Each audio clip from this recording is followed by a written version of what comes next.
Hey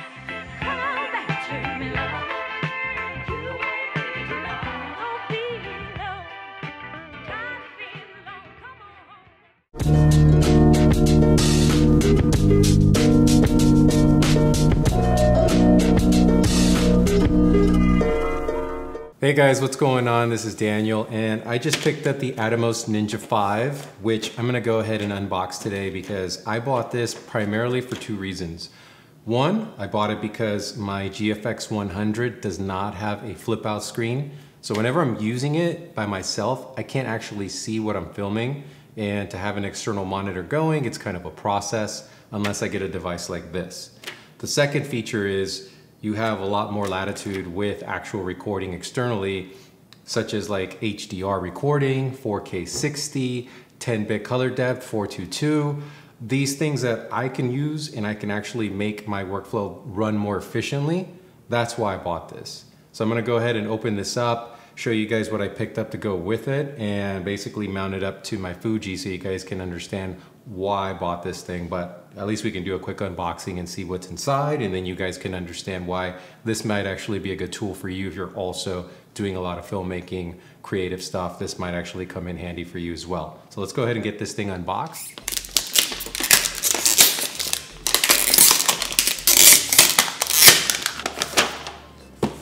And with the Ninja, it's actually a very heavy package. I like this new design language a lot of these manufacturers are using. So when you open up a box, you actually feel like you're opening up some sort of a little jewelry box, a little gift box. And the device itself, pretty nice device. It feels very sturdy. You can tell that it's got a solid metal construction. It's aluminum. A lot of people have been praising the fact that this thing actually doesn't feel cheapy and plasticky like the other ones from before, which is really good because if these things fall and if it's plastic, you're most likely just gonna break it. Looking forward to using that. That aside. Right. Operating manuals, got a little sticker, some adapters. These are universal adapters for foreign countries that you can use to plug in your device, which is great. These come pretty much standard with a lot of electronics these days, so it's nice to see that they're also delivering those to their customers. And here is your power cord. As you can see, this basically works right directly into the unit. It's also got the caddy for the drive, so whenever you're going to install a drive, you use this caddy, load it in, and you can slide it onto the back of the unit to hold your drive. And this is going to be, well, this is a dummy battery, but this essentially holds the battery on the back of the unit. For the meantime, when you're using your device and you're going to keep it, let's say in the studio, you can plug in here directly. You see the cable plugs right in, and then you use this as your power to the wall. So to go with the Ninja, I actually ended up buying a couple of different drives. They actually have drives that'll fit directly in the back flush, which are a lot pricier if you need them. And if you actually want to keep this thing as compact as possible, you can do that. I ended up picking these Crucial 1 terabyte drives. They were on sale. I wound up picking them up for about $95 each. Just bought two just in case. I'll label them for whatever I need. With this, I can just take the drive right off of the Atomos, plug it into my laptop or my computer, and just get straight to my editing, which is great.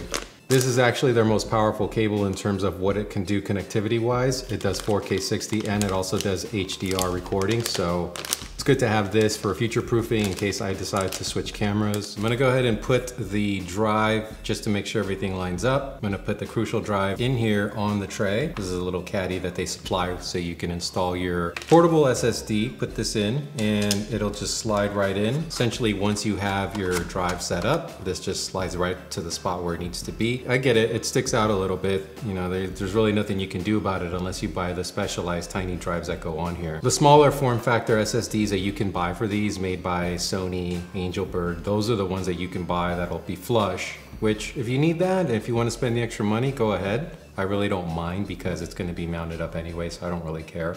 But let me just go ahead and demonstrate how that works so you guys can see how the tray slides in. Pop this into your tray. Go ahead and just pop it in. So that's how it's gonna look when it's mounted up, which is great because at least this way you know how far out it's gonna protrude. No big deal. You're gonna mount it up anyway, so most likely if you're having it in monitoring mode, you've got it sitting kind of high. You also probably wanna screw in the edges because at least with trays like this, there's 4 screws that come in the box and you most likely would wanna secure it. But as soon as you pull this out, you can go ahead straight to your computer, to your laptop, wherever you need it. So what I would do is I would just plug in my USB-C to SATA adapter straight to my laptop or to my PC, and then I'd go ahead, start working directly off of this. Since it's an SSD, it's a lot faster, less headache, less having to transfer card memory over to the computer and then sort of having to do all that.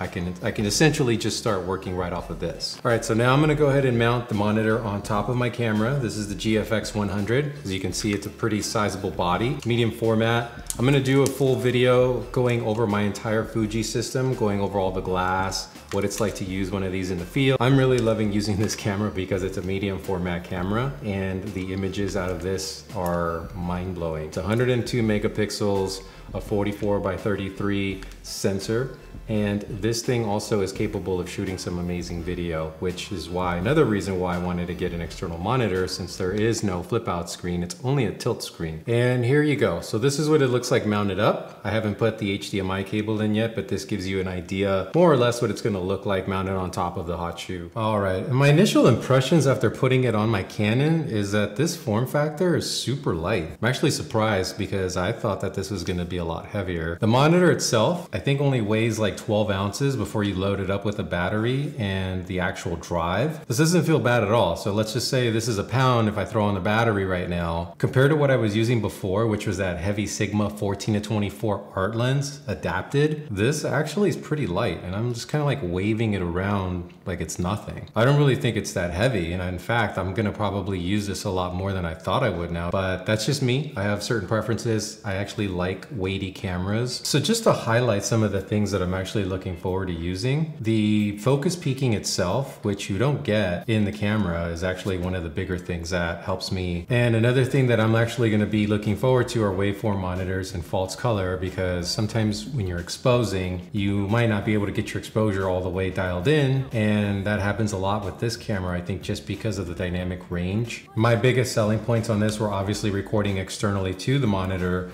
and I'm able to unlock the full potential of what the camera can deliver in 4K at 422 10-bit, and that's all intra, which obviously allows for the highest amount of bit rate. What I'm really digging so far is just the fact that the screen is like just over 5 inches, and at 427 pixels per inch and 1000 nits, you better believe that this thing's gonna work really well in a bright environment.